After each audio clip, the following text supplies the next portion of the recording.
All right. This is the Parenting Talk Show with Coach Ayolua. Good day, everyone. My name is Ayolua Adedeji. I am the founder and the lead consultant at the Model Family Focus, who is excited about what is going down today because I am excited. I am excited for this new experience that is about to happen from the Model Family Focus. Please let me know where you are joining me from. If you are joining me right now, let me know where you are joining me from. Let me know where you are joining me from. This is the Parenting Talk Show with Coach Ayolua, where we will be talking about the silent struggles. The silent struggles, signs that your child's mental health is at risk. Please let me know where you are joining me from today, this hour. Let me know exactly where you are joining me from. All right? So today, we are diving into an important topic for every parent and every family. Silent struggles. Signs your child's mental health is at risk. And ultimately, what you need to do. For a few times, I have talked about mental health, children's mental health, what we do. The last session I had here on my Facebook Live was I talked about those attitudes, those parental habits that we exhibit unknowingly that is affecting our children's mental health. And I hope you learned a great deal. If you didn't watch that live show, if you didn't attend, please, it's available on my YouTube channel and you can scroll down, it's still available on my Facebook page. You need to watch it so that you can understand what those parental habits are. They are day-to-day habits, things we do almost every day, carelessly, that we do not know that they are affecting our children's mental health. So today's topic is a continuation of the last live session that we had. We are going to examine the signs that your child's mental health is at risk. The signs that your child's mental health is at risk. All right? The signs that your child's mental health is at risk. We are going to look at why children sometimes struggle in silence. Why children struggle in silence. We will also explore the common misconceptions. Yes, there are common misconceptions that parents, we just think it's okay, that it's normal, but in the real sense of it, it's not okay. Thank you, my darling husband, Adedeji Sunday. Thank you for joining me. You're welcome. We'll also look at the subtle signs that indicate your child's mental health is at risk. These signs are subtle. They are gentle. They seem normal. They seem as if nothing is wrong, with a child. We see those signs as sometimes misbehavior, that this child is misbehaving, but behind that misbehavior, that could be a struggle. It could be a struggle. It could really be a struggle. So we explore the subtle signs that indicate that your child's mental health is at risk. And ultimately, you are going to leave here with practical steps you can take to support your child before it is too late. Yes. Practical steps. What can you do? This is what is special about the Model Family Focus. We don't just break the tables. We break the tables and we replace the tables with another new tables. Right? We replace the table with another new table. We won't just tell you what is wrong. We will show you how to solve the problem. We will tell you what exactly you need to do to correct the wrong. And there's a good news today. You are going home with a gift. You are not just going to learn today. you are going on with a gift. I have designed a child's emotional well-being checklist. You will be able to use this checklist has been designed in such a manner that everyone can use it. You can use it to assess your child's emotional well-being at home by yourself. This is a freebie that you are going home with today. Who is excited here? Because I am excited. I am really excited. This is going to be an interesting journey. And you know what again? Every Sunday by 2 p.m. we will be here live, talking about nothing but parenting. Parenting has gone past what we used to know. Parenting is no longer as usual as it used to be. If you are parenting in this era and you are not learning, you are parenting in error. I can confidently tell you that. Parenting is a learned skill. Parenting is not an intuition. It's not intuitive as we were raised to believe. No. The fact that you have children doesn't make you a parent. There are things that you need to do. There are things that you shouldn't do. There are things that you are doing now that if you don't check it, you are gradually destroying your child's future. So because we didn't want that to happen, that is why we are setting up this platform for every parent who cares, who is concerned, who wants to raise well-rounded and balanced children. This is why we are setting up this platform for you. And trust me, this is not just a platform about parenting. This is a platform where you will learn, you will unlearn, and you will relearn. Yes, you will unlearn, you will learn, and you will relearn. And you will be so equipped that you can face your parenting journey with grace, with confidence, and with boldness. Please, every Sunday by 2 p.m., join me on my Facebook Live. There are a lot of things that we need to discuss about parenting. There are a lot of things that you do not know. Trust me, that you do not know. And here I am. Here I am, ready to dish out what I have discovered. There are models that I'm going to share with you. There are strategies, there are tools that has worked for me and that has worked for other parents, home and abroad. And here I am, ready to give it to you on a platter of gold. Are you here with me? Are you ready for me? Because I am ready for you. All right, let us proceed for today's discussion. Silent struggles, signs that your child's mental health is at risk. Signs that your mental health is at risk. Many children are struggling with mental issues, and their parents don't even realize it. This is the most dangerous part of it. At least if you are aware that your child is struggling, you will probably try as much as possible to help your child out. But a lot of parents don't even know that their children are struggling with mental issues. But today, we are breaking the silence. Yes, we are breaking the silence. I've worked with quite a number of parents who are frustrated because their children suddenly become withdrawn or get easily irritated. And their thought is that these children are exhibiting this behavior because of their stage. Most of these children are in their teen age.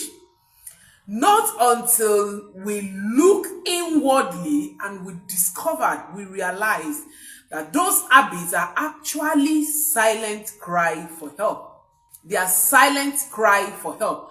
So when your child is exhibiting some behaviors, it is better not to assume. All right?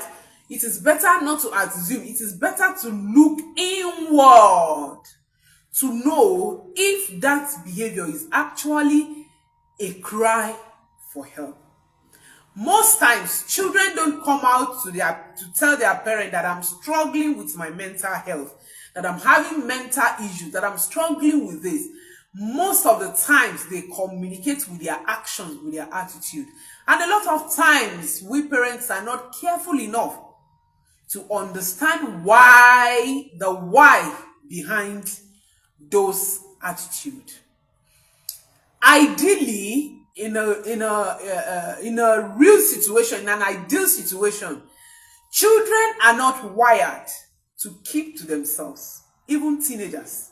Yes, most parents will think that because my child is now a teenager, my child is okay for my child to keep to him or herself. No, this is even the stage where they need to speak up, because a lot of things are happening within and around them. So as parents, if we have done our work well, if you have done your parenting work, the time that you're supposed to do the work, if you have done the work, at the teen age is the age where your children actually need to be speaking up. That's the age where they need to ask lots of questions. But because most of us don't do, our own work the way we should do it, at this time when our children need to be speaking up to us, they go into their shell, and we then assume that withdrawing is one of the features of teenagers. No, that is not true. That is not true. So let's look at why children struggle in silence. The greatest the greatest in life is not that people die. No. The greatest tragedy in life is actually not that people die, but that they stop feeling alive while they are. Did you get that? The greatest tragedy in life is not that people die, but that they stop feeling that they are alive even when they are alive. Why do children struggle in silence? Why do children, even while struggling with their mental health, they keep to themselves? They don't express themselves to their parents? Let us look at why. The first thing is the fear of being misunderstood. Most times, children nurture this fear of being misunderstood. Maybe when I say this is what I'm going through, maybe my parents will not even, get my point. Maybe they will not even see what I'm seeing and all that. And if you are the parents that doesn't listen to your child, if your child is having mental struggle, there's every probability that your child will struggle in silence. If you are the type that when your child complains, say, hey, is that why you are complaining? Why are you doing this? Why are you saying this? When your child is struggling mentally, your child will not be able to express him or herself because of the fear of being misunderstood. The second thing is lack of words to express their emotions. Children need words for their feelings, they need words, yes, to express their feelings, just as they need words for their thoughts. Children need words for their feelings, just as they need words for their thoughts. Hey, my mom is here. Mommy, thank you for joining me. I see you. Thank you, ma. Happy Sunday to you, ma. So, when you fail to teach your children how to express their feelings, when they have mental struggle, they will struggle in silence. They will struggle and they will not let you know. It is important to teach your children emotional vocabularies. This is what we did with our children last year. All through the year, that was our focus, to teach our children emotional vocabularies, how to express their feelings, how to, identify, how to label, and how to manage their feelings. Even most adults, we don't know how to label our feelings. We don't know the difference between the feelings. Some of us cannot tell when we are angry. We can't tell when we are frustrated. We can't tell when we are lonely. We can't tell when when we are sad. These are different feelings. These are different emotions that we need words to express, that our children need words to express. So if you have not taught your children emotional vocabularies, they won't be able to express themselves. They will not be able to express themselves. So because they lack words to express their emotions, because they can't tell when they are angry, they can't tell when they are feeling frustrated, they can't tell when they are feeling lonely, they will struggle with their mental health in silence. The next one we are talking about is that they believe their struggles aren't important. This happens to children who their parents dismiss their feelings. When a child is showing that he or she is sad, and what the parent can say is, what is making you to feel sad? Is it because of this thing? This is not a big deal. You will get over it. You will be fine. You will be okay. You shouldn't worry about this. These words will make your children to believe that their struggles are not okay, that they are not important, and every feeling, every struggle is important. At the Model Family Focus, we don't believe that there is a negative feeling. No, anger is not a negative feeling, not at all. What we taught our children, and what I normally say on my coaching table to parents, is that anger is a sign that there is a problem. It's a signal that there is a problem. And when there is a problem, what do? You solve the problem. All right? You solve the problem. So when you keep dismissing your children's emotions, what you are telling your children is that their struggles, their feelings, their emotions are not important. And that is not true. Every feeling, every emotion, every struggle is important.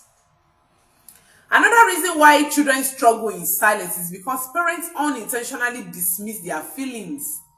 Just like I said, you are actually not doing it intentionally. Yes, like I say, most of the time our intention as parents, we have good intentions. Yes, we do most of the time. The way we discipline our children, the way we talk to them, the way we address them, we really have good intention. Just that our strategy or our process sometimes is not adequate. It's not really helping the children the way it should.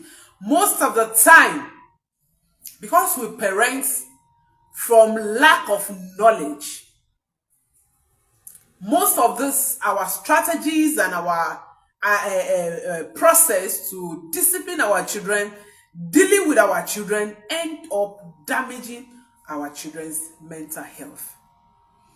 So I have talked about the fear of being understood, because they lack words to express their feelings, because they believe that their struggles aren't important, and because parents unintentionally dismiss their feelings. These are the reasons why children struggle with their mental health in silence. And this is damaging. This is terrible. Even as adults, when you are struggling with your mental health, what it implies is that you need help. Now, if you need help, the person or the people that need to help you need to be aware that you need help before they can know how to help you.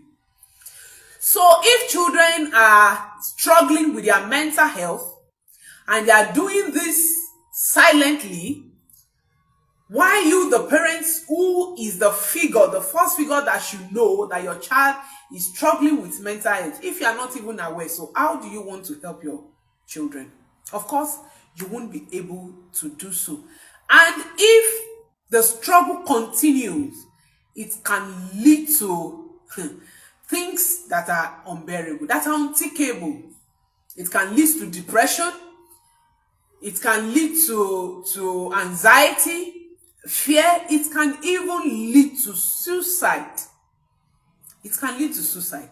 This is why we shouldn't take our children's mental health with levity. We shouldn't ignore our children's mental health. As we strive to provide food for them, to provide shelter for them, to provide dresses for them, to enroll them in good schools, we should also take their mental health seriously, just as we take their physical health seriously. Mental health is not a luxury. It is essential. It is the foundation on which a child's success is built on. Mental health is not luxury. It is as important as physical health. Now, there are some common misconceptions from parents. I've worked with parents that have quite a number of misconceptions when it comes to mental health and their children. Let's look at those misconceptions. The first one I like to talk about is that my child is always quiet. It's just my child's personality. If you are on that bridge, that you believe that your child is just the quiet type, that is your child's personality, you might need to check again. You might need to do what? You might need to check again. At the Mother Family Focus, we run parenting diagnosis assessments. What this assessment does is that it reveals your child's personality, the parent's personality, and how your personality as parents can influence your child's personality. If you are raising a child and you have not run that assessment, I am here to announce to you that you are parenting in error. We don't know the child we are raising.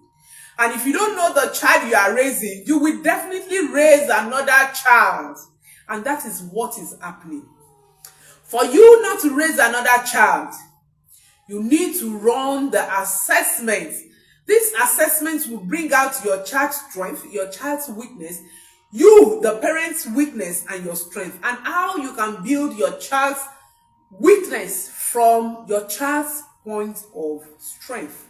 So you need that assessment. If you have not run that assessment and you just assume, because your child doesn't talk to you, you just assume that is your child's personality, you may be wrong. You may be wrong. I have heard some parents, telling me that their children, they are quiet, they like to keep to themselves, blah, blah, blah, and all that. And when I get close to these children, I discovered that the parents, they were totally wrong. I discovered that these children were keeping to themselves, not actually because that is their personality, but because they have a lot of things running through their mind that they could not share with their parents. What a disaster. What a disaster. The parent is saying, my child is quiet, and getting close to the child is not even near quietness. The child is just keeping to him or herself because the child is struggling mentally, and the child cannot express herself to her parents. So one of the common misconceptions from parents is that my child is always quiet, my child loves to keep to herself, my child loves to keep to himself, and my child would prefer to be in his room. No, you may be wrong.